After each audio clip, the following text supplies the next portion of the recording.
So guys, nagpapatay sindi siya. So ang kailangan natin gawin dito, baka hindi tugma yung kanyang ignitor o yung kanyang transformer sa kanyang valve. Sabi ko anong nakaraan sa ating tutorial sa pag-assemble nito, kailangan nating ipares yung valve niya sa transformer. So yung ating transformer, kung ito ay 75 watts, kailangan ng ating ilaw ay 75 watts din, o yung ating troubleshoot dito. So yung ignitor man natin hanggang 400 watts yan.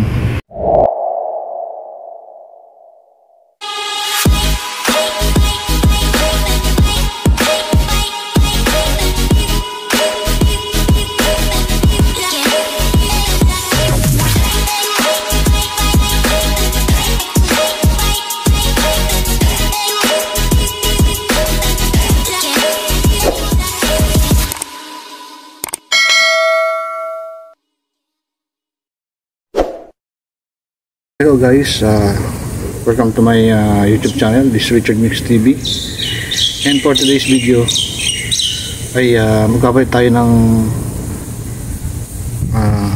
ilaw dito sa mga poste. So bali 4 na poste yung papalitan natin ng ilaw, kasi chinik ko nung nakaraan ay 4 na poste yung hindi na ilaw dito. So na-prepare ko na yung ating lifter, at ito na rin yung ating ilaw. Ayan, bali 4. So yung lifter natin ay na-settings ko na.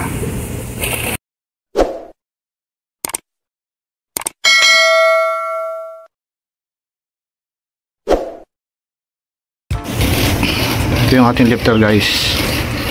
Ito yung ating poste na aakyatin gamit itong ating lifter. So yun guys, umpisa ko na itong trabaho ngayong umaga. Habang nagpapalit ako ng bulb, ay dumating na yung naglilinis ng swimming pool. At ito nga mga idol, napailaw na itong isang poste.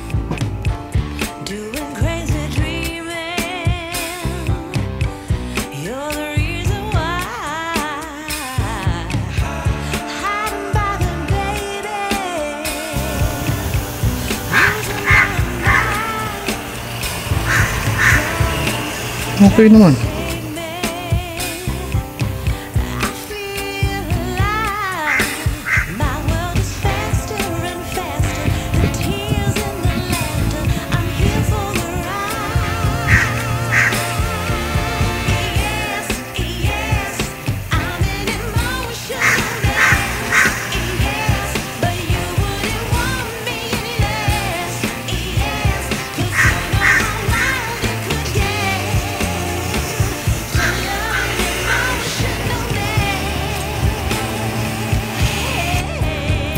So yan guys, lilipat na ako sa kabilang area dito sa yan dito.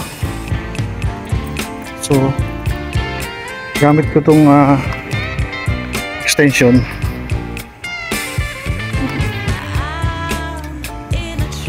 So lilipat ko lang tong extension guys dito.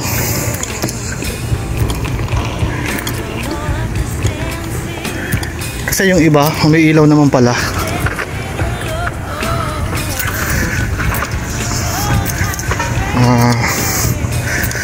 Tignan natin yung iba.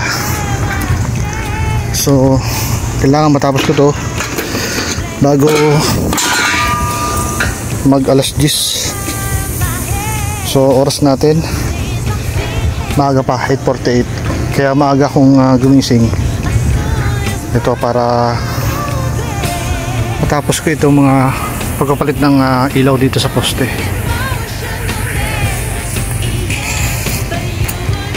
So kailangan ko pang hilahin to. Ayan.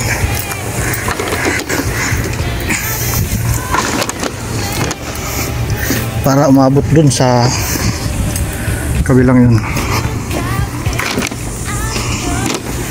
So buksan ko muna ito, tapos lagyan ko ng power. Ayan. So bali ito guys, ayan, tinetesting na natin. So guys, ang ginagawa kong pag-check dito, ayan, nalagyan ko ng power supply para makita natin kung umiilaw siya. So kailangan kaya tayo gamit itong ating lifter.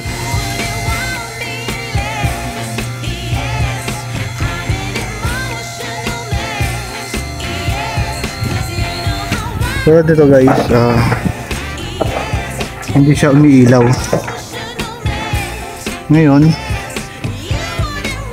kailangan kong tanggalin itong cover, itong salamin, at tignan natin kung ano yung diferensya, kung yung bulb ba o yung ang ating ignitor.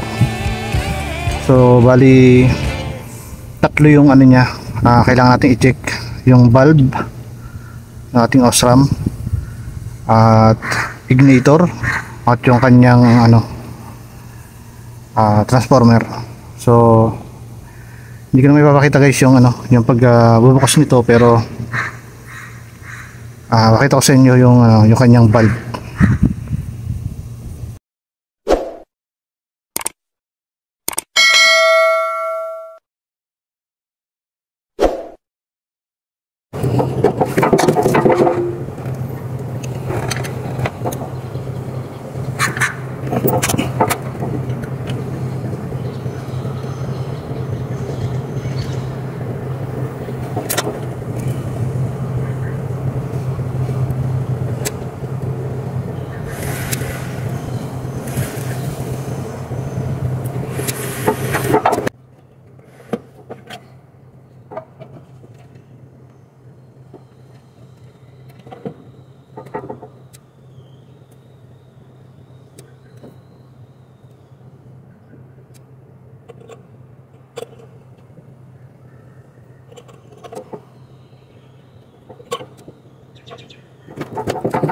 So ngayon guys, nakita natin yung problema.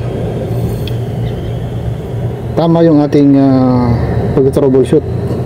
Itong ating bulb ay 75 watts at yung ating mga transformer ay 150. So ang kailangan natin gawin, magpalit tayo ng bulb, either bulb or yung ating transformer. So maghahanap muna ako dun sa ating workshop kung meron tayong bulb na 150 watts or magpalit tayo ng transformer na 75 watts katulad nito, kasi nagpapatay sindi lang siya pag hindi siya parehas sa ating transformer. Kaya nga sabi ko 75 watts na transformer, kailangan 75 watts din na bulb yung ating ilalagay. So yun guys, buka muna tayo. Yung kinuha natin na bagong transformer na 70 watts. Ayan. So papalitan natin tong 150. Ayan.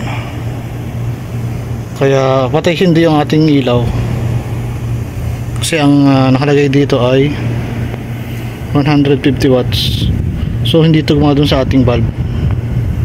So okay naman yung ignitor natin kasi umiilaw siya, kaya lang patay sindi kasi nga hindi kaya nung bulb natin, kasi masyadong malakas yung ating transformer.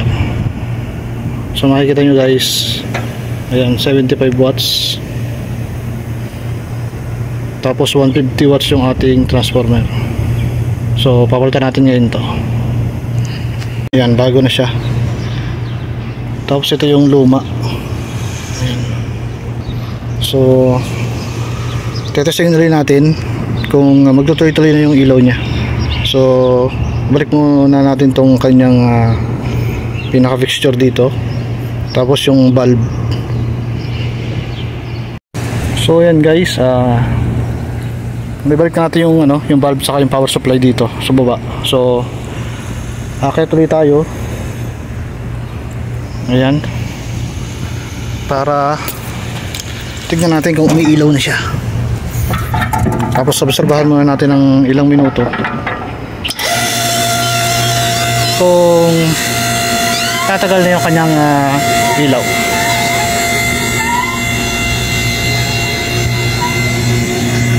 Ito na siya guys. Ayan, umiilaw na siya. So kanina mabubuhay lang yun ng sandali tapos mamamatay ulit. So bago natin higpitan yung kanyang mga tornilyo rito, ayan, obserbahan muna natin ilang minuto. At pagkatapos tayo ay lilipat doon sa kabila. Tatry natin kung ganito rin yung problema nung isang poste na yun. Ayan, yung katabi na yan. Ayan.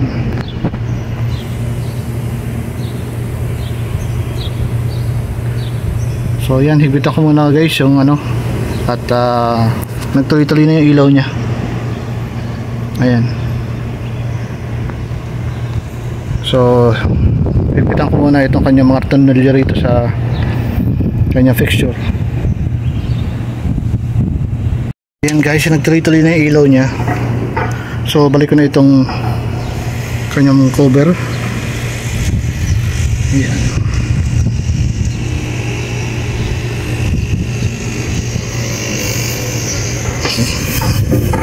Tapos yung kanyang yung kanyang pinaka-lock. So mahirapan tayo guys na maghigpit. Ayan, baka hindi natin may pakita.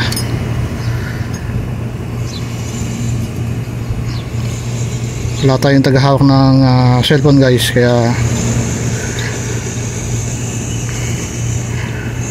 ayan, hindi ko napakita yung paghigpit, pero okay na siya guys. Ayan.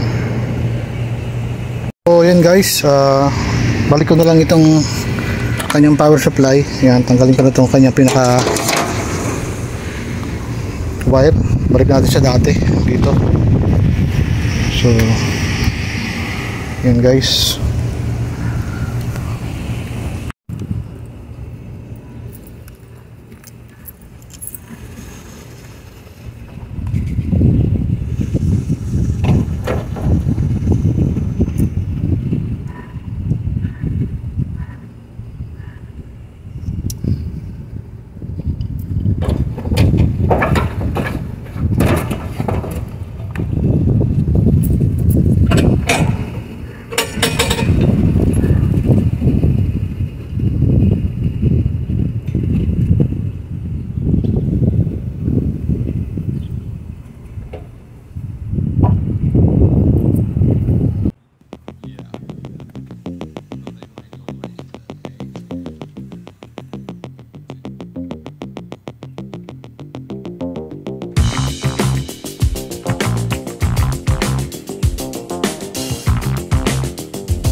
So yan guys, tapos na tayo dito.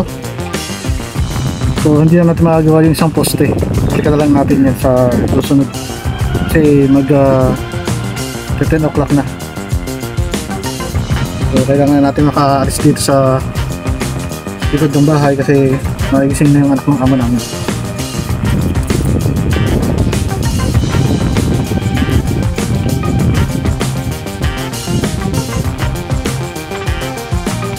So ayusin ko na lang yung mga gamit dito.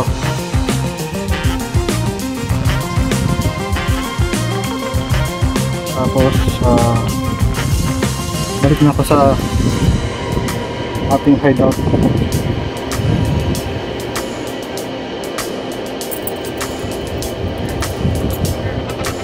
So ayan guys ang babahan natin ngayong araw. So isang poste na lang. Bali nakatatlong poste tayo na na-repair. So inabot tayo ng 9:40, mahigit pasado 9:48. So mag-alis 10 na. So ditumin ko lang yung extension, tapos kalabas na ako ng area ito. So yun guys, update ko kayo mamaya.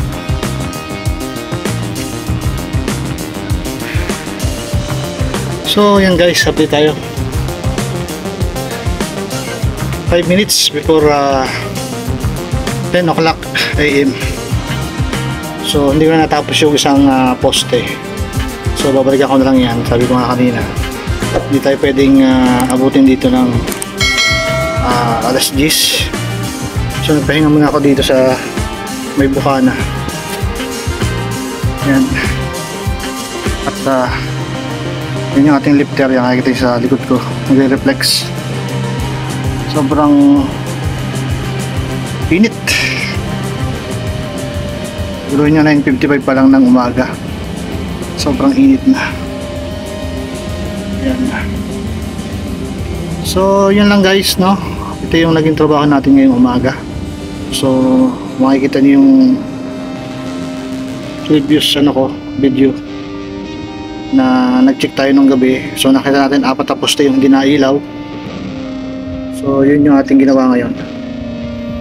Kaya nga lang hindi natin natapos kasi nga matagal mag-assemble nitong kabit kalas tayo ng lifter. Napakita ko sa inyo yung lifter. Yun yung lifter na ginagamit natin. Pag solo ka lang dito talagang mahihirapan ka din. Pero mo tatanggalin mo yung mga paa na yan.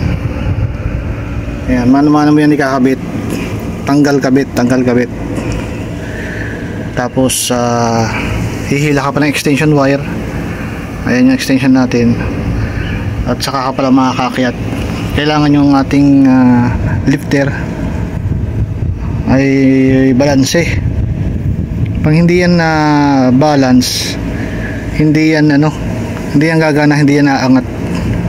Kaya meron siyang level dyan. Ayan, so kailangan pag kinabit natin yan, pantay talaga siya para gumana yung lifter. Sa yan? Sa safety. Kasi guys, pag hindi nakaset up ng ganun yung ating lifter, yun ay para sa safety natin. Kung gagamitin mo siya na hindi balance o nakatagilid, may posible na ikaw ay matumba o tumumba itong lifter na ginagamit natin. Kaya hindi siya gumagana pag hindi siya balance yung kanyang platform o yung kanyang pinakapaa. So yun lang guys, dito nga tapos itong video na to. Maraming salamat sa inyong panonood at see you sa aking next vlog. This is Richard Mix TV. Peace out.